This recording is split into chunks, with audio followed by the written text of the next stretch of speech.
support people. It can support, like I said, it supports careers. It allows you to live where you want to live and do what you want to do and work with your own people. Mm-hmm. At least I would hope that that's what it would be, right? Mm-hmm. Yeah. And so I see that for myself as an avenue. To me, I actually kind of see it as a pathway to potentially go home, because you can do research in the middle of the res. You can do it. Mm-hmm. You don't need this to do it. I've done it with my iPad, an old phone and a notebook, I mean, what did they have back then? Yeah, it's nothing fancy. It's really not that bad. Mm-hmm. And you just kind of go through the motions, you put in the hard work, you build the networks, and you push as hard as you can. And so I think, to me, I see it as a pathway. And I'm hoping, I am literally one of those people who's out here to get as much as I can so I can eventually go home. Mm-hmm. And so, maybe not right now, maybe not even 10 years from now, mm-hmm. But eventually I hope to be one of those people who can consult and work in place and live in a hogan, like Larry did. And I just admire those people so much who've created that kind of pathway for themselves. And it's been made possible because of education and also because of research. So there's just that flexibility and that freedom, I think. And so to me, it's that meaningful. Mm. Yeah.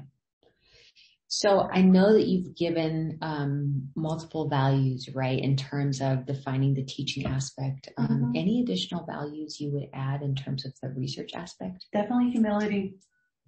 Yeah, definitely humility for that. I think, research is built around the premise that you're not going to know everything. And to me, that's humility. And so I think the two go hand in hand. Some people think of research as gathering as much knowledge as you can to become the expert. That's not what research is to me. To me, it's knowing I don't know everything. Mm-hmm. And that's why I do the research, right? Mm-hmm. And so I think that's one value that is different, a little bit different from education. All those same values go into research for me. Like Apo Ego, the relationality, I try to embed that in all of my work. Relationality is a little bit harder, but I will say, because I do participatory action research, mm-hmm. it's actually the very first thing I do when I'm building a new relationship with the community, regardless of where it is. Mm-hmm. I think that those are values that I bring to that work. Of course, the hard work has to be self-driven. Research is 24/7. It's a life. It's a lifestyle. Yeah. I think, definitely the self-direction. Like you don't put it here and then go home and then turn it off. Right? No, education's not like that either. Yeah, my mom's 24/7 at teacher mode. Yeah, it's not like that either. I think, humility for sure. Mm. I think you also have to have a real sense of justice about research.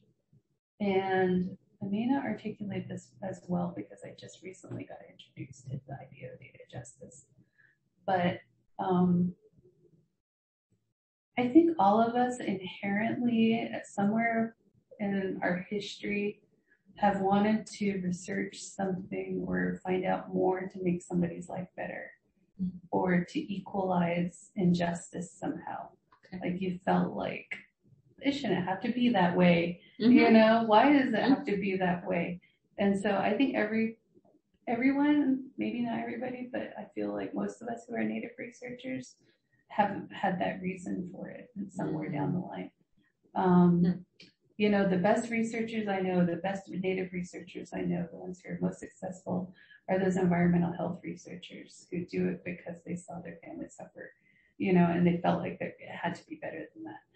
And so I think that there's always a sense of justice, or at least a desire to attain some level of justice through your research. Mm. So I think that's something that you bring to the work too. Yeah. Mm. I love that. Yeah, I'll have to think about that more to Makes really me think of superheroes. Get my head around it. Yeah. Okay. So lastly, with the research part, and then that way, and then we'll go right into kind of talking about service. Mm-hmm. like, how do you, or maybe give maybe one or two examples of how you have involved Native communities in your research? Yeah, basically There's everything. some highlights. Yeah. Because I know that's what you do now. Yeah, I do it every day. If Yeah. I kind of highlight one thing.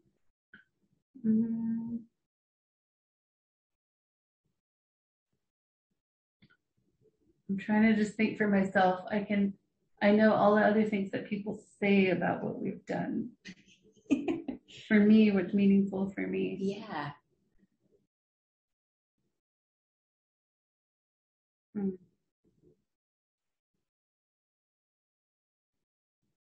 Well, I'm very process oriented. So I think the doing and like the engagement part is what is exciting for me, like the new different pieces. Mm-hmm. All my research work, 100% of it has been with Native communities, 100%. Mm-hmm. And of that 100%, probably like 75 to 80% is with off-reservation American Indians, which I've explained before is like a kind of really specific unique population. I guess when I think about research and, you give it very like lofty, kind of like those kinds of feelings when you think about it.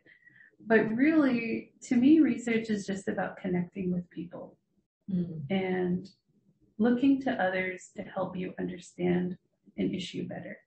And the thing that I like about the type of research we do is that we are interviewing experts, and those experts are community people themselves. So like in the project I'm doing right now, I'm interviewing folks here in Albuquerque. They're primarily substance abusing, homeless American Indians. And these are people, nobody would look at these guys as an expert. But when I'm talking to them, I see them as the expert because I want to learn from their experience. And I want to learn what they know. And I want to learn what their issues are, what their concerns are. And then I want to learn the things that they're doing really well at too. And so, we're asking for their help in helping others like them and their relatives and people like that. So I think that flip is something that's interesting for me and something that's fun for me. Mm-hmm.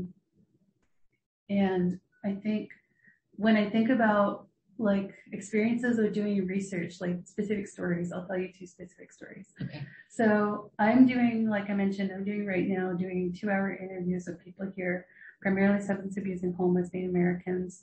And the study is a social network study. So we're trying to examine, get a better sense of the depth of breadth and complexity of people's social networks so that we can find a place within that social network to infuse opioid prevention and substance abuse prevention, education and interventions, right? Okay. So the instrument we're using is kind of complex. And it's a 2-hour long interview. We ask a ton of questions. Mm-hmm. And there's a consent process, and it's a 7-page consent. Okay. It's dense. And so I'm consenting somebody. It's probably like 3 weeks in from data collection. An individual, a young man comes in, and he's kind of a little bit, looks like he maybe is coming down from something. And, I give him the consent. And I'm starting to go over the word for word. And then we get to the part where we talk about data protections. And, I'm being very like kid gloves, right? And I'm like, this is what this means. And this is what this means. Tell me if you don't know, if you don't understand what word. Okay. And then he's like, no. And then I'm like, and then we get to the data portion where it's like de-identified data. And I'm like, yeah, so your data, we're not going to attach your name. Yeah. De-identified data. I know what you mean. And it was funny, and I started laughing, and I was like, I'm so sorry. I said, I didn't realize I was patronizing you.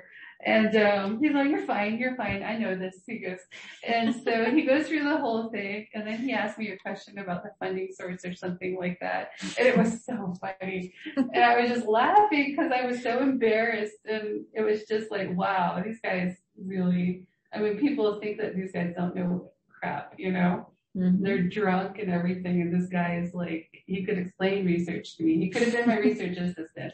You know what I mean? And Yeah. like, to me, like those are the humbling moments that I